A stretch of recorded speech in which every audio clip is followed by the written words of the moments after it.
Hello everyone, and welcome to episode 45 of Built in the Borderland. I am Robert Holguin. This week we begin with the tragic news out of Afghanistan and how it relates to local veterans, many of whom served in America's longest running war. So we're going to talk to a local facility that provides mental health care to veterans and their families. Getting triggered, feeling anxiety, feeling sad, feeling depressed doesn't mean that there's something wrong with you. It just means, maybe I need to go talk to someone about this. Then we will shift gears and talk about economic development through a couple of different perspectives. We'll begin with a group called Progress 321. They work to make the Borderland a better place to live and work, and they have an exciting series of events coming up next month. When we bring the best from southern New Mexico, El Paso, and Juarez together, we can compete with any city out there. So if we're talking economic development, we need to talk to developers, right? So we will talk to two young entrepreneurs here in El Paso who are working to create a new technology company that'll specialize in drone delivery. We have a team almost of 30 people that are all doctors or engineers. So we have pretty solid team. Finally, we will also be talking to some very inventive musicians who are playing a show here locally, so we will get the details on that. We have a lot to talk about, so let's get started on this week's episode of Built in the Borderland. So we are all at this point well aware of the tragic loss of life that's happened in Afghanistan as the American military withdraws from that country after a 20-year war. Those images have been hard on all of us, but this whole withdrawal has been especially hard on veterans and veterans who served in Afghanistan. We're about to learn more about a local clinic that provides much needed mental health care services to local veterans and their families. Yeah, I'm Ben Miranda. I'm the Director of Operational Impact and Outreach for the Stephen A. COHEN Military Family Clinic at ATENDERIORS. Explain to me what that means, Ben. That's a long title, so break it down for me. So my focus is to really integrate myself into the local community and educate key stakeholders and other community partners that focus on serving veterans and their families with the resources that we provide here at the clinic. Some of those resources here at the clinic that we provide are mental health care services. So that's my main focus in the role that I do here at the COHEN Clinic. This is a military community. El Paso has a strong military presence, obviously, because of Fort Bliss. Is there do enough people know about these services? Unfortunately, not enough. Because I could tell you, out of all the post 9/11 veterans that have served in the last 20 years that we've been in combat, in war, about 40% of those veterans that served and are dealing with a mental health illness will not seek out mental health illnesses, services for the mental health illnesses. That's a high percentage. It's a very high percentage. So one of our job is to make sure that we're integrated into the local community and make sure that we're talking to the right individuals and that we're promoting our services. Because one of the things that we pride ourselves as a nonprofit organization is that these services are here not only for the veteran, but for the whole entire family. We will see the spouse, we will see the children, we will see the siblings, the in-laws, the nieces and nephews. Because if those individuals are a core component of the veteran, we want to treat the whole entire family, not just the veteran. Give me the reasoning for that logic when you say you want to treat the whole family. I think I know why, but... The reason we want to take care of the whole family and serve the whole entire family is because at many times when veterans deploy, the families that stay behind are also dealing with a lot of issues: trauma, separation, anxiety. And then when the veteran returns home from a deployment, the family integrates themselves, and sometimes they have a hard time integrating back into some type of normal, what they call normal. So what we do here at the COHEN Clinic is we serve those veterans and families so they could get back to better. We do family therapy, we do individual therapy, marriage counseling, we do children counseling ages 5 and above. But not only that, we integrate other services through our case management components, because if a family member or a veteran are dealing with a lot of other issues, if they're dealing with financial issues, if they're dealing with other external issues that are not mental health related, Our case management team here is set to be able to connect those veterans and family members into the community. Again, it's all about saving lives, saving families, and saving the veteran, to making sure that we're here to provide a service that typically a veteran would not seek out. So that's why it's important for us to reach out to the communities and talk to veterans and talk to the communities that are invested in helping veterans, to make sure that they know that these services exist here for them. Because one unique thing about us too is we will serve any veteran regardless of discharge status, whether they served 1 day or they served 30 years, whether they were discharged honorable or dishonorable. Because we have veterans that went to the war, but because life happened, they got in trouble or something happened and they got discharged with a dishonorable discharge or a general discharge. Many times those veterans do not qualify for VA services or don't qualify for other type of benefits because their discharge is dishonorable. I see. We will see any veteran here, regardless of discharge status, and we will see the whole entire family. Is it all through the VA? I mean, how does it work? If I was a veteran, how do I know that you're here? So when you have a government entity such as a VA, and you have a nonprofit organization in the community such as the COHEN Clinic and Endeavors here in El Paso, and those two entities are working together collaboratively to make sure that veterans do not fall through the cracks, we're helping. What's happening in Afghanistan right now is a timely issue because it is what some might consider a trigger, right? In the sense of anxiety levels, in the sense of maybe even questioning mission. So give me your thoughts on what's happening right now as we see now that Afghanistan has completely fallen now to the Taliban. So I want to make a call out to the community. If you're a family member or you're a friend and you know of someone that has served in Afghanistan or served in the Middle East and they're going through a tough time because of all this turmoil that we've seen during the last couple of days, contact us. Because we have trained clinicians that are experts and they have a huge heart to be able to connect with veterans. So no veteran should be feeling alone. No veteran should feel that I can't reach out to anybody. Reach out to the COHEN Clinic. We will make sure you connect to a clinician that will specialize in developing a treatment plan exclusively for that veteran, to make sure that we help through that anxiety, through that depression, through whatever feeling that veteran's going through. We're here to help.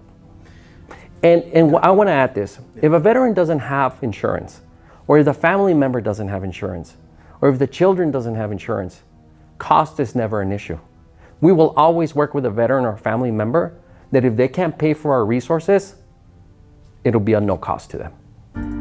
The Stephen A. Cohen Military Family Clinic at Endeavors is located at 1390 George Dieter in East El Paso. Coming up after the break, we get to know more about an organization and a special series of events meant to promote the best of what the Borderland has to offer. Stay with us.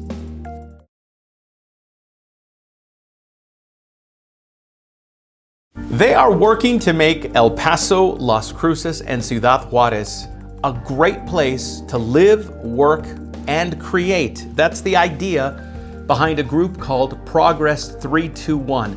And next month, they kick off a series of events meant to highlight the best that the Borderland has to offer. Progress 321 came about in 2015. Like-minded individuals who were wanting to make El Paso the best place to live, work, and play. And how went about that, it was no direction, but let's dive in and see what we could do to make an impact in the region. And it's continued to attract really high caliber talent that want to contribute and serve our community. You're in charge of an interesting component of the upcoming series of events, which is El Paso Everywhere. Give me a sense of what that means. So El Paso Everywhere is a weekend where we bring El Paso expats home and we show them the economic development and introduce them to regional leaders in the area, all the way from Socorro to Juarez to Las Cruces, of course El Paso, and we show them what's going on in the region so that they could either, maybe one day move back, invest, do a give back project, maybe move their company here, and it's a way for them to really experience the economic development in the region. If you're to ask me what's the most popular or what's the most amazing event that you guys have put on, to me it's One Region, One Table, which is what you're in charge of. Explain it to me, break it down for me. Yeah, definitely. So One Region, One Table was born of the idea of bringing together people in our region, sitting all down at one huge table and sharing a dinner together. You might have the opportunity to sit next to somebody that you would have never known otherwise, to enjoy food that you would have never gotten to experience otherwise. And so we want to highlight the best that we have to offer regionally: music, art, food, and then bringing in a couple of wine pairings and alcohol. So we're extremely excited to be back this year. I think, to me, that particular event symbolizes a metaphor for the organization, right? Which is a coming together and celebrating the best of what we have to offer. In that case, it happens to be, these amazing chefs, but it's kind of a metaphor of what Progress 321 is about. Definitely, I agree. It's, progressing our region, highlighting the positivity of it. I think, growing up on a border town, we always make the news for things that are not always as positive as we'd like them to be. And so the opportunity to highlight and come out on the news with what is best about El Paso is absolutely beautiful. Coming up after the break, we meet a pair of young entrepreneurs who hope that one day you will have your packages delivered to your front door by one of their drones. Stay with us.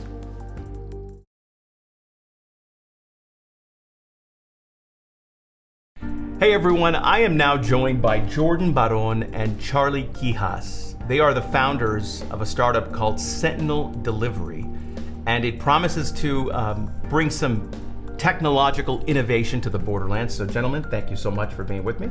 Thank Our you. pleasure. Our pleasure. Thank you for having us. Let's begin with the basic question, which is to define what it is that your startup is trying to achieve. We are a robotics company that is trying to make delivery easier for people and more convenient. And that means drones. Drone delivery, correct. Okay, all right. So break it down for me in terms of how what you're doing is going to separate you from the pack, when it comes to the innovation in terms of creating a drone delivery service. Good. Well, as time progresses, we've noticed that the trend and the tendency of people are to rely on more convenient things. It started, I remember, maybe like 10, 12 years ago with Uber, and Uber disrupted the market with the taxi industry. And it just literally changed the way that we, basically took rides. From that point on, a lot of industries started to notice that and adopt different technologies to make life simpler and faster.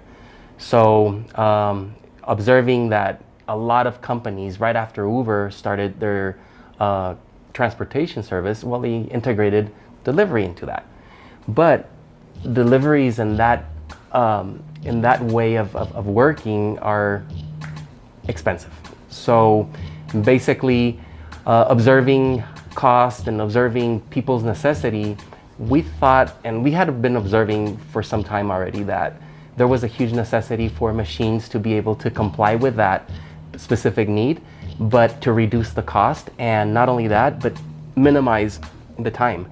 So also now with the COVID thing, we had a huge problem with people being quite aware of maybe the packages coming dirty, or you just don't know how things are being handled. So we also thought that, if we not only use machines, but if we did things in a way where we could sterilize every package by using ultraviolet light, it would be something that would give a lot of more trust in people, and pricing and time efficiency is definitely the reasons why we got involved into this. So you saw the moment and you said, this is the moment to act. That was an opportunity. Yeah. Absolutely. Give me a sense of each of your backgrounds when it comes to how you arrive at saying, hey, listen, we're going to build a drone technology service. So my background, initially, I worked at a law firm for a long time, and the intent was to become a lawyer. However, that wasn't something I ended up wanting to do, so I got into finance. And through finance, I just tended to meet a lot of people. You kind of have to. And so I had an office on Wrestler, but I live over by Eastwood. So funny enough, I needed to take an Uber ride from Wrestler to Eastwood and then back downtown. And my Uber happened to be this guy. And I just had a tendency to ask Uber drivers what they did, kind of make small talk. And he told me he was an app developer and he did software. And a lot of the clients I had needed apps done at the time. And so I would just send apps to him, or not apps, but I would send clients to him who I thought needed apps done. And we just kept in touch that way. And then, one day we were talking and he told me that, he had this idea to do a drone startup company, and I was all in, and that's kind of brought me to here. Got it. Okay, so Charlie, what's your background? It sounds like you're very technically able. No, I'm self-taught, believe it or not. Okay. I am completely of self-taught, or yeah. So basically, I was maybe like 8 years ago. My brother showed me a little, kind of like a sketch of a twigged little man crawling. It was obviously like a drawing, and that little man was crawling, and then it started to stand up and try to walk, and then from walk running. And he explained to me that was artificial intelligence, and I was quite confused, to be honest with you. Like, I couldn't understand what he was trying to explain to me, but that moment just fascinated me, to be able to see something do something without having to give it a set of commands. Okay. And that fascinated me. So from that point on, I was hooked with AI. As time progressed, I started realizing that robotics was a huge industry that was just going to explode. So I started to apply a lot of that understanding of mine into robotics, but more specifically into drones, which I thought it was the future, not only for defense, but for delivery purposes as well. Basically, everything and anything that a drone can do will help basically society. So, okay, let's then, in the time that we have left, let's just bring together where things stand right now with Sentinel. Where are you right now? What does the future look like, say, a year from now, 2 years from now? So right now what we're doing is we've just kind of like started tying up our research and development phase, which means like the software that we've been developing for so long has pretty much been completed. Our drone is, I'm happy to say, in the air, it's flying, it's being tested right now, so that's looking really good.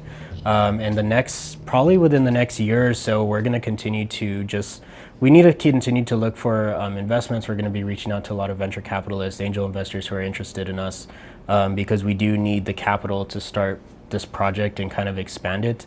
And probably within the next 6 months or so, we plan to have our certification from the FAA, which is a process of its own. But once we have that certification, we're going to be able to fly anywhere we like, and hopefully we're going to start delivering products that you order within probably about 1.5 years or so. Coming up after the break, we are talking music. Stay with us.